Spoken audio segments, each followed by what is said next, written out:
Sa mga Sir Fortune G's videos matapos ang dayo natin sa may daang green, tungo mo naman tayo sa may Mandaluyong Mayor Bin Abalos Bike Race 2024. 50 above category and 12 laps sila rito ng ating champion natin sa may daang green na si Kuya Maeng. Chillax na chillax lang at nag-i-exercise pa dyan si Romeo Kamingaw. Magandang abangan na naman natin rito sa ating 50 above category. Andito si Kuya Ruel, isang hari ng mga pistahan noon at makakabanat kaya siya rito.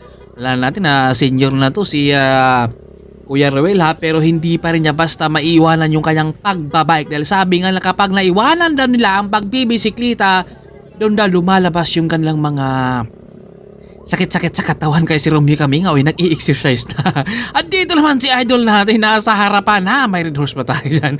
Dito si idol Aparuhinog, malakas to. Kumbaga yan din yung mga veterano ng mga Golden. C5, Kuya Ruel nasa harapan. Pagbitaw, Kuya Ruel inaangatan niya rito. Ang G-Man nandito rin. At saka itong si Tatay Kiko, grabe yung banat niya doon sa mayadaang Reyna. Talagang nakailang atem pero talagang hindi siya nakakawala. Tumakas na! Itong si Aparuhinog nasa harapan. Jemba, humahabol at Kuya Ruel. Roadman, rematch na naman to ngayon. Magandang abangan natin to kung may makakawala ba dahil matatansya nila to kapag may makapag-atim ng breakaway rito. At si Clifford at Roadman, yun magandang abangan dahil dito sa ating mga veterano, wala din talaga silang bigayan, kumbaga tuduhan din talaga. Kapag aagwat ka ng kunti lang, talagang dikit sila kaagad, hindi na nila hinayaan na aagwat ka ng lalo. Ito, kapag maiwanan ka rito, mahirapan ka ng dumikit. Ito yung ating likuran ng peloton. Kumbaga yung dulo, malapit na rin payuton. Marami sila rito. Abangan natin kung lahat ba sila makakatapos rito. At maraming salamat din kay Sir Alex Bilan ng Time Excellent Noodles, Sir Manny, Sir Reyes, lahat ng buong Time Excellent Noodles. Ito meron tayong naka-MTV rin dito. Sumabay rito dahil kasali siya rito. At dahil nakabungad yan, si Kuya Ruel ngayon nagpahinga na sa likuran. May bumanat. Coach E-Boy nasa harapan pero si Romeo Kaming habol. Nandito si idol natin. Dahil nakabungad rin siya, gilid na muna siya. At si Ramson, si Boboy nandito rin. At abangan natin kung makakabanat ba rito si Tatay Kiko dahil mahirap din yung laruan dito. Kumbaga makuna to, matagtag. Kaya kailangan mo talaga ay malakas yung persa sa balikat. Ito, Coach A-Boy. Kanina pa yan gustong mag-attempt ng breakaway pero si Romeo Kamingaw ay dumikit na kagad. Kailangan ay walang hahayaan silang makatakas. Walang bigayan rito sa ating mga 50 ababa. Alam na nila kung mga galawan nito, bawat isa kapag lalabas ka dyan, habol ka agad para hindi mapagod at hindi na aagwat pa. Tatay Kiko nasa likod, mukhang nahirapan siya dito makabana dahil hindi siya makabuelo rito dahil wala raw. Ahon at Sir Alex rin dito, sububok rin siya mag-attempt ng breakaway pero binapantayan naman siya. Ito ni Litog Linugo, Roadman, Romeo, talagang tapatan na sana silang dalawa rin. Sinubukan na sana ni Sir dito na takasan yung harapan din pero tinatapatan siya dito ni Litog Linugo kaya lumipat na siya dito at bumalik rito sa ating peloton nasa harapan. Kapag may lalabas dito, grabe yung habol nila kaagad. Ang mga veterano talaga, alam na nila kapag may lalabas, wag na nating hahayaan na lalayo pa para hindi tayo mapagod. Kumbaga sama-sama tayo, doon tayo sa rematehan nito magtatapos talaga.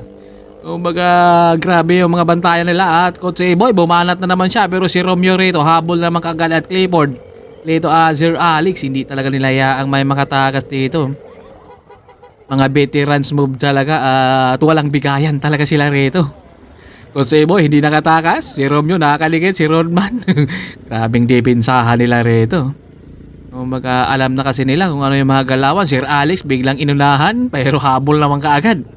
Etong si Litog Linugo nasa harapan. Etong si Sir Alex sa likod rin, bumabanat rin. Grabe yung bantayan nila rito, parang ayaw nila magpakawala at talagang maka-attempt ka ng breakaway rito dahil dikit sila kaagad. Ayaw nila nalalabas ka dito at si Kuya Maeng chillax na chillax lang sa likuran.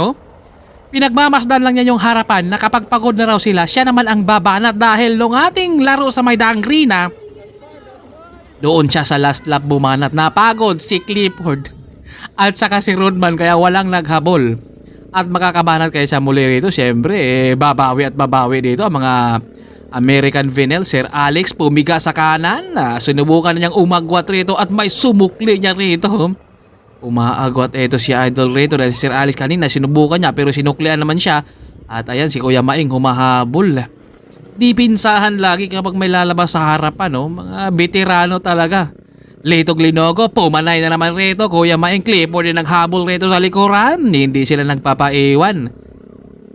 Rematihan tayo rito dahil walang nakakawala eh. Angatan ng angatan at hindi sila napapagod. Hindi natin matatawag na wala silang mga ensayo yan ha.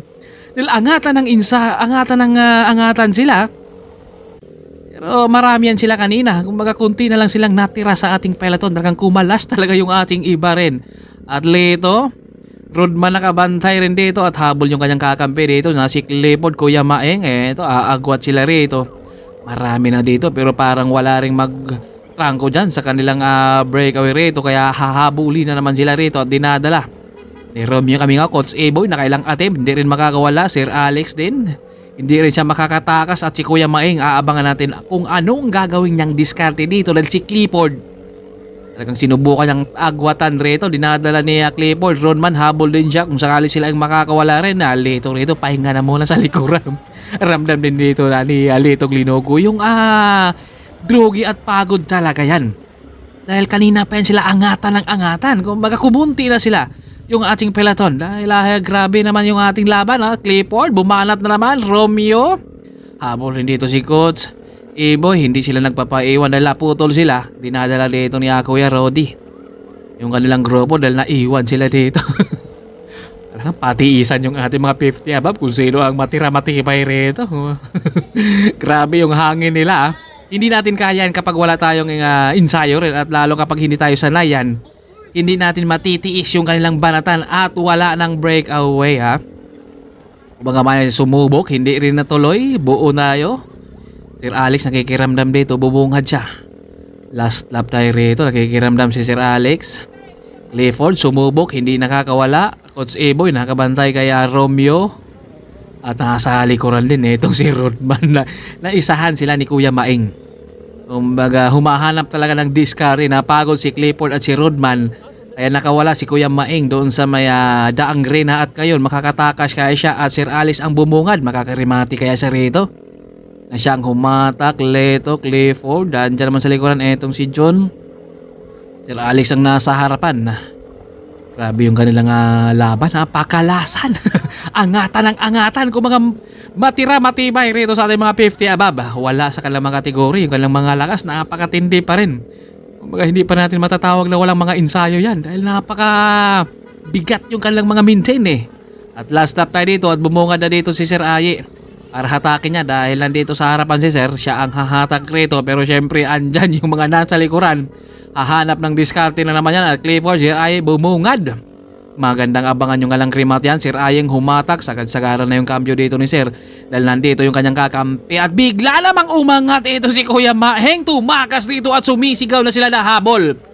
Lito rito, nag-iisip siya kung habulin ba niya rito dahil pa U-turn muna yan kung mga inaantay niya rito. Umaagwat na si Kuya Maeng. Makakawala na kaya siya ng tuluyan rito dahil si Litong Linogo lumada pa rin.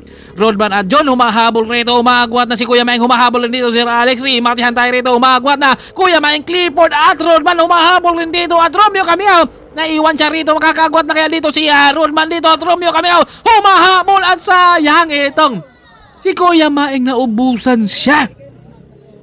Hindi niya natagos, hindi niya natiis hanggang finish line. Ito, umaagwat na. Si Rodman, Letog Linogo, layo ng habol. Ito ni Romeo Camingaw, si John at Clifford din. At hindi na nakakarimate itong si Kuya Maeng. Naku, sayang, hindi siya nakadalawa. Kumbaga, nakabawi.